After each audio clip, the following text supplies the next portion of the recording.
Hey, it's Brett. This is Brett and some books. We are continuing the Voyage of the Dawn Treader today, which is the third book in the Chronicles of Narnia by C.S. Lewis. This is chapter 11, The Dufflepuds Made Happy. Lucy followed the great lion out into the passage, and at once she saw coming toward them an old man, barefoot, dressed in a red robe. His white hair was crowned with a chaplet of oak leaves, his beard fell to his girdle, and he supported himself with a curiously carved staff. When he saw Aslan, he bowed low and said, "Welcome, sir, to the least of your houses."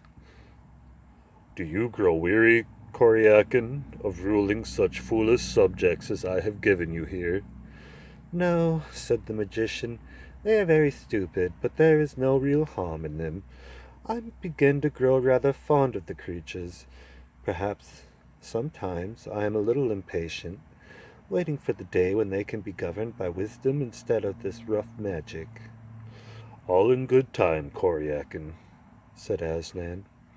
"Yes, always all in very good time, sir," was the answer. "Do you intend to show yourself to them?" "Nay," said the lion, with a little half-growl that meant, Lucy thought, the same as a laugh, "I should frighten them out of their senses. Many stars will grow old and come to take their rest in the islands before your people are ripe for that. And today before sunset I must visit Trumpkin the dwarf, where he sits in the castle of Cair Paravel, counting the days till his master Caspian comes home. I will tell him all your story. Lucy, do not look so sad.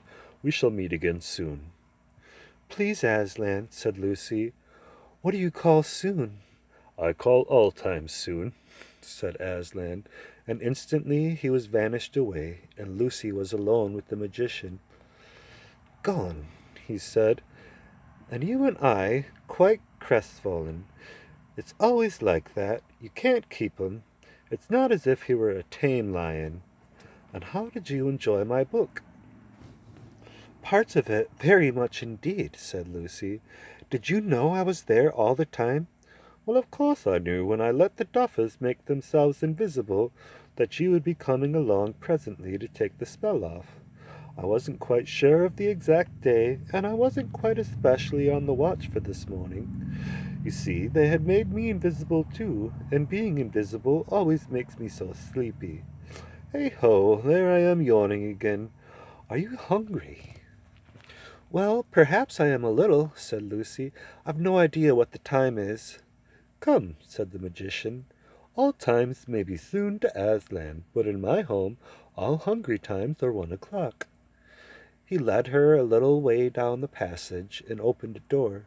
Passing in, Lucy found herself in a pleasant room full of sunlight and flowers.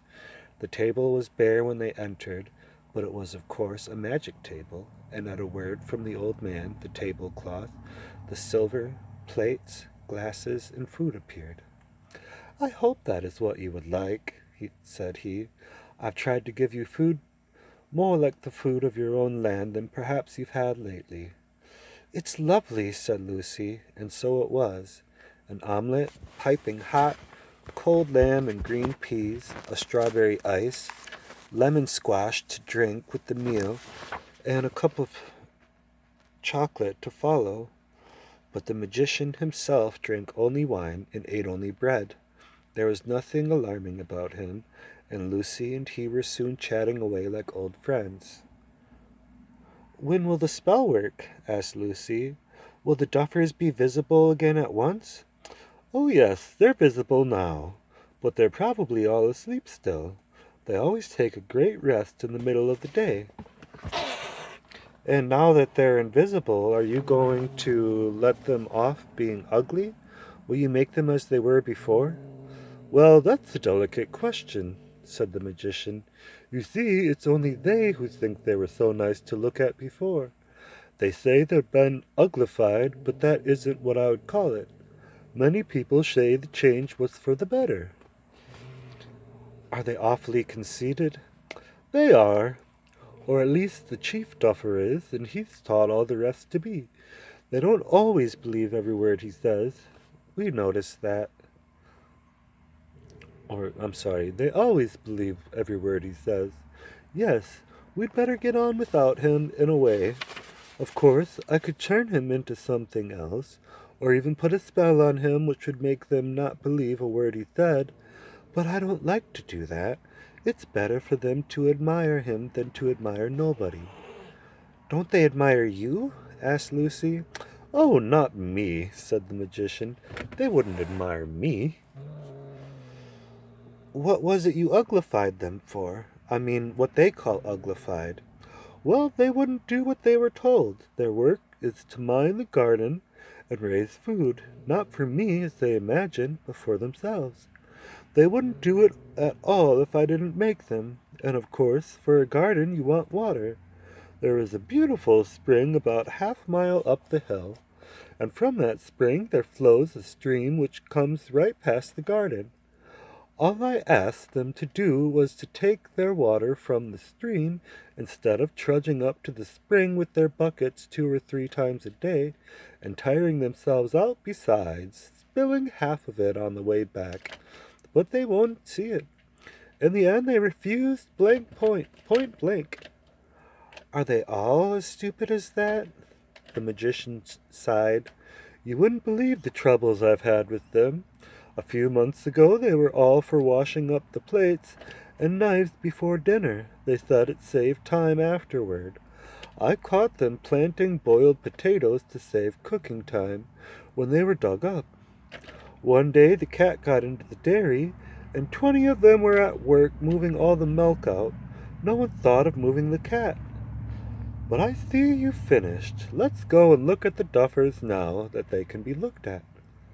They went into another room which was full of polished instruments hard to understand, such as astrolabes, oraries, chronoscopes, posimeters, choriambuses, and theodolins.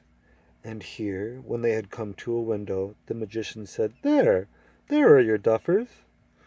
I don't see anybody, said Lucy. And what are those mushroom things?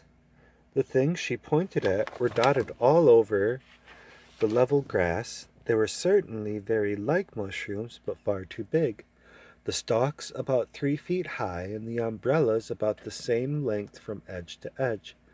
When she looked carefully, she noticed too that the stalks joined the umbrellas not in the middle, but at one side, which gave an unbalanced look to them.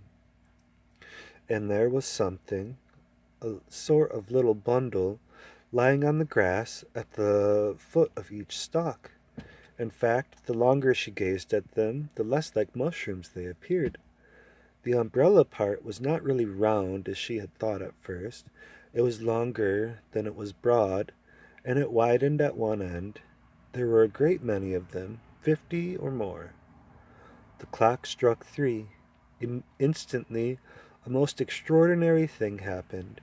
Each of the mushrooms suddenly turned upside down. The little bundles which had lain at the bottom of the stalks were heads and bodies. The stalks themselves were legs, but not 2 legs to each body. Each body had a single thick leg right under it, not to one side like the leg of a one-legged man, and at the end of it, a single enormous foot, a broad-toed foot with the toes curling up a little, so that it looked rather like a small canoe. She saw in a moment why they had looked like mushrooms.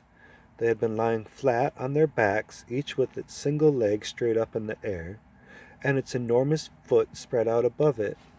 She learned afterward that this was their ordinary way of resting, for the foot kept off both rain and sun, and for a monopod to lie under its own foot is almost as good as being in a tent. There they are, upside-down shoes. Oh, the funnies, cried Lucy, bursting into laughter. Did you make them like that? Yes, I made the duffers into monopods, said the magician. He too was laughing, till the tears ran down his cheeks. But watch, he added. It was worth watching. Of course, these little one-footed men couldn't walk or run as we do. They got about by jumping, like fleas or frogs. And what jumps they made! as if each big foot were a mass of springs. And with what a bounce they came down! That was what made the thumping noise which had so puzzled Lucy yesterday. For now they were jumping in all directions and calling out to one another. "Hey, lads, we're visible again." "Visible we are," said one in a tasseled red cap, who was obviously the chief monopod. "And what I say is, when chaps are visible, why then they can see one another." "Oh, there it is, Chief," cried all the others. "There's the point. No one's got a clearer head than you. You couldn't have made it plainer." "She caught the old man napping, that little girl did," said the chief monopod. "We've beaten 'em this time." "Just what we were going to say ourselves," chimed the chorus. "You're going stronger than ever today. Chief, keep it up, keep it up." "But do they dare talk about you like that?" said Lucy. "They seemed to be so afraid of you yesterday. Don't they know you might be listening?" "That's one of the funny things about the Duffers," said the magician. "One minute they talk as if I ran everything and overheard everything and was extremely dangerous. The next moment they think they can take me in by tricks that a baby would see through. Bless them." "Will they ever have to be turned back into their proper shapes?" asked Lucy. "Oh, I do hope it wouldn't be unkind to leave them as they are. Do they really mind it very much? They seem pretty happy. I say, look at that jump. What were they like before?" "Common little dwarfs," said he. "Nothing so nice as the sort you have in Narnia." "It would be a pity to change them back," said Lucy. "They're so funny, and they're rather nice. Do you think it would make any difference if I told them that?" "I'm sure it would, if you could get it into their heads." "Will you come with me and try?" "No, no, you'll get on far better without me." "Thanks awfully for the lunch," said Lucy, and turned quickly away. She ran down the stairs, which she had come up so nervously that morning, and cannoned into Edmund at the bottom. All the others were there with him waiting, and Lucy's conscience smote her when she saw their anxious faces and realized how long she had forgotten them. "It's all right," she shouted. "Everything's all right. The magician's a brick, and I've seen him, Aslan." After that she went from them like the wind and carried out into the garden. Here the earth was shaking with the jumps and the air ringing with the shouts of the monopods. Both were doubled when they caught sight of her. Here she comes, they cried. 3 cheers for the little girl. Ah, she put it across the old gentleman properly, she did." "And we're extremely regrettable," said the chief monopod, "that we couldn't give you the pleasure of seeing us as we were before we were uglified, for you wouldn't believe the difference. And that's the truth, for there's no denying we're mortal ugly now, so we won't deceive you." "Ah, that we are, Chief, that we are," echoed the others, bouncing like so many toy balloons. "You've said it, you've said it." "But I don't think you are at all," said Lucy, shouting to make herself heard. "I think you look very nice." Hear her," said the monopods. "True for you, missy. Very nice we look. You couldn't find a handsomer lot." They said this without any surprise and didn't seem to notice that they had changed their minds.